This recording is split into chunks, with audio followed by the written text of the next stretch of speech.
یہ 7 8 9 10,000 تو آپ کو ناشتے میں خرچ ہو جاتے ہیں، اور وہ پورا مہینے کا گزارا کر رہا ہے، ضروریات بھی پوری ہو رہی ہیں، اس کے بچوں کی بھی شادیاں ہو جائیں گی، مکان وہ بھی بنا لے گا۔ کہاں سے ہوتا ہے؟ اللہ کرتا ہے۔ یہ تو جو آدمی جتنی حرص بڑھائے گا بڑھائے، ربڑ ہے وہ تو جتنا کھینچو کھینچتی ہی چلی جائے گی، ضروریات کسی پوری نہیں ہوتی، ختم ہی نہیں ہوتی۔ حدیث میں اس کو سمجھایا گیا، لو کان لابن آدم، اگر انسان کے لیے ایک وادی بھر کر سونا مل جائے تو خواہش تو اس کی جب بھی پوری نہیں ہوتی، پھر بھی وہ تمنا کرے گا کاش ایک جنگل اور سونا بھر کر مل جائے۔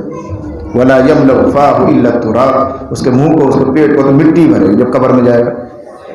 اگر 2 بھی مل جائے تو تیسرے کی خواہش پوری شروع ہو جاتی۔ گاڑی نہیں تھی، گاڑی مل گئی، اب صبر نہیں یار، اس سے والی وہ اچھی والی گاڑی ہوتی، اب وہ ہوتی قیمتی والی، ضرورت پوری کرنی ہو رہی نہیں، اس سے ضرورت پوری، کون سا کام رک رہا ہے؟ یہ تو بریک لگاؤ گے تو لگ جائے گا، نہیں لگاؤ گے تو خواہشات تو ربڑ ہیں، بڑھاتے چلا جاؤ اور کبھی پوری نہیں ہوتی۔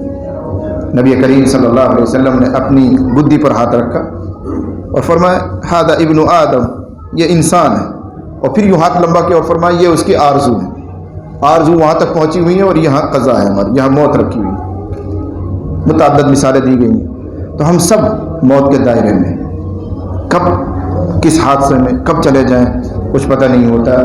بہت سے ہم سے کم عمر کے لوگ دنیا سے جا چکے ہیں، جس زمین پر ہم رہ رہے ہیں، جن مکانوں میں ہم رہ رہے ہیں، کبھی کوئی اور رہا کرتا تھا۔ یہی سبق کے لیے بہت ہے، یہی عبرت کے لیے، آنکھ کھولنے کے لیے بہت کچھ ہے۔ ہمارے باپ بھی تو یہیں رہتے تھے، آپ کے باپ بھی یہیں رہتے تھے، آپ کے دادا بھی یہیں رہتے تھے، اب نہ جانے کہاں ہیں۔ ایک دن آئے گا کہ ہم نہیں رہیں گے، ہمارا بعد والے رہیں گے۔ اس سے زیادہ سبق کے لیے اور کیا چاہیے؟ اور پھر اکثر وہ لوگ ہیں جو ان کی عمریں پختہ ہو گئی ہیں، سفیدی جھلک رہی ہے۔ کفا بالموت واعدا یا عمر، حضرت عمر فاروق رضی اللہ عنہ نے اپنی انگوٹھی پہ یہ جملہ لکھوا رکھا تھا، کفا بالموت واعدا یا عمر، عمر نصیحت کے لیے تو موت کافی ہے۔ اپنے پڑوسی کو دیکھتے ہیں، رشتہ داروں کو دیکھتے ہیں، چھوٹوں کو بڑوں کو دیکھتے ہیں، وہ ایک ایک کر کے رخصت ہو گئے ہیں، یار دوستوں میں سے کتنے جا چکے ہیں، اس سے نصیحت بہت کچھ ملتی ہے۔ پھر بھی حضرت عمر رضی اللہ تعالیٰ عنہ نے ایک غلام اپنے پاس رکھا تھا، ایک خادم رکھا تھا، اس کا کام ہی یہ تھا کہ بار بار موت کو یاد دلاتے رہیں، اور کوئی کام نہیں۔ ان سے کہہ رکھا تھا حضرت عمر نے کہ بار بار مجھے یاد دلاتے رہا کرو، موت موت یاد دلایا کرو۔ حالانکہ وہ ایسا آدمی تھوڑی تھے جو غافل ہوتے ہوں گے، عشرہ مبشرہ میں سے ہیں، لیکن بہرحال دوسروں کے لیے ایک سبق، مجھے بار بار یاد دلایا کرو۔ کچھ مدت وہ آدمی ساتھ رہا، ایک مدت کے بعد حضرت نے فرمایا بھائی اب لوگ جہاد میں جا رہے ہیں، تم بھی چلے جاؤ، سب نے نام لکھوائے ہیں، تم بھی جاؤ، ایک نیک کام ہے، تم بھی شریک ہو جاؤ۔ تو اس نے کہا حضرت کیا اب موت یاد دلانے کی ضرورت نہیں رہی؟ آپ نے تو مجھے ایک ڈیوٹی دے رکھی ہے، تو کیا آپ کو موت یاد دلانے کی اب ضرورت نہیں ہے؟ تو اپنی داڑھی پر ہاتھ پھیر کر فرمایا اب یہ کافی ہے، سفید ہو گئی نا، سفیدی جھلکنے لگی، اب موت دلانے کے لیے یہ کافی ہے۔ تو وہی ہم سب کے لیے، لیکن آپ کو تو یاد جب دلائی تو وہ داڑھی باقی ہوگی، آپ کے چہرے میں جب داڑھی باقی ہوگی جبھی تو وہ یاد دلائے گی۔ آپ نے تو صاف کر کے جوانوں کی سی شکل بنا رکھی۔